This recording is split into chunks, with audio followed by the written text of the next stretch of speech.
The Qajar dynasty was the embodiment of ineffectiveness, tyrants incapable of true tyranny. This is the story of their demise. The Qajar's strategy was one of delegation, always shifting responsibility away from themselves. To control the country, they handed over vast regions to tribal leaders in exchange for hefty taxes. Foreign relations were delegated to the nobility and a sprawling network of princes. As for national resources, they were sold to the highest bidder. They sought power without the burdens of governance, craving only wealth and the illusion of control.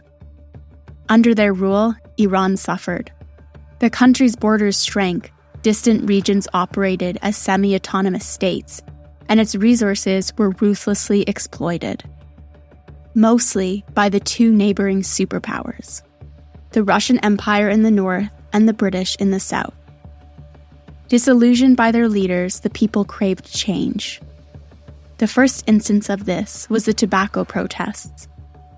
When Nasser al-Din Shah, the fourth king in the Qajar dynasty, sold the Iranian tobacco industry to a British company in 1890, people became angry.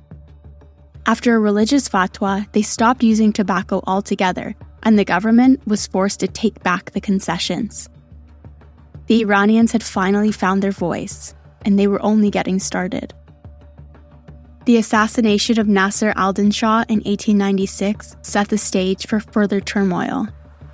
His successor, Mozaffar al-Din Shah, was ill-prepared to handle a nation on the verge of rebellion. After public outrage over the punishment of sugar merchants in 1905, people demanded a bigger role in politics. By 1906, persistent protests forced the Shah to establish the Majlis, Iran's first parliament in 1906, ushering in constitutional governance. But Mozaffar al-Din Shah was gravely ill, and soon after signing the constitutional order, he passed away. His son, Muhammad Ali Shah, wasted no time in dismantling these reforms. Backed by Russia, he bombarded the Majlis in 1908 and shut it down, triggering outrage across the country.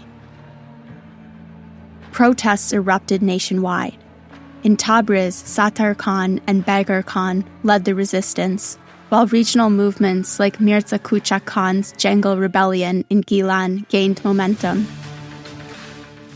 By 1909, resistance forces from the north and south had united, forming an army that marched towards Tehran.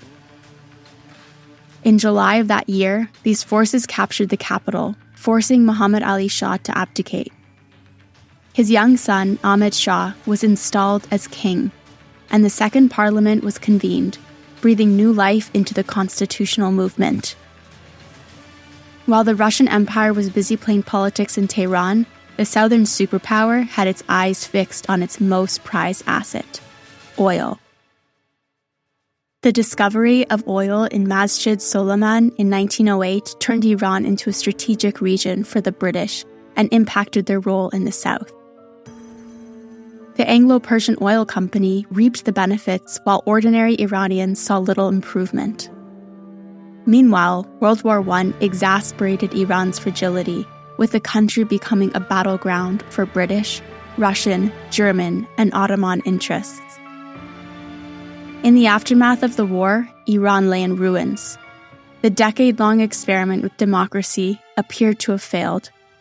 Famine, destruction, and economic collapse left most people worse off than before. Disillusioned and desperate, they yearned for change, anything that might improve their lives.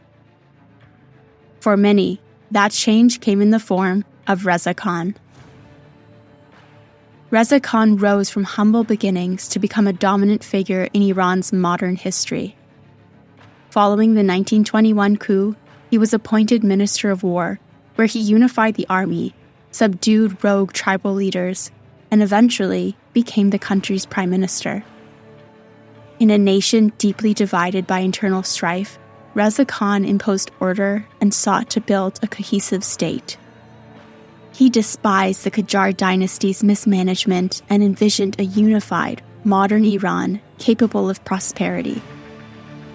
He envisioned transforming Iran into a republic, with himself as the country's first president.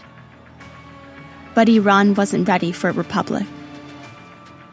Prominent political figures like Mohammad Mossadegh opposed the move, fearing that Reza Khan's republic would devolve into a military dictatorship. Religious leaders, led by Hassan Modarres, resisted as well, suspecting it would lead to secularization akin to Ataturk's reforms in Turkey.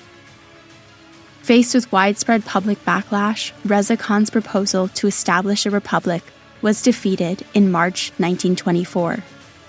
But Reza Khan wasn't ready to accept defeat just yet. If the nation wouldn't accept him as a president, he would declare himself the new king, establishing a new dynasty in his name and ushering in a new era for the country he had worked so hard to steer back on track. In Book 2 of The Lion and the Sun, we talk about Reza Khan's new monarchy and his reign as Iran's new king. Listen to the new season in January 2025.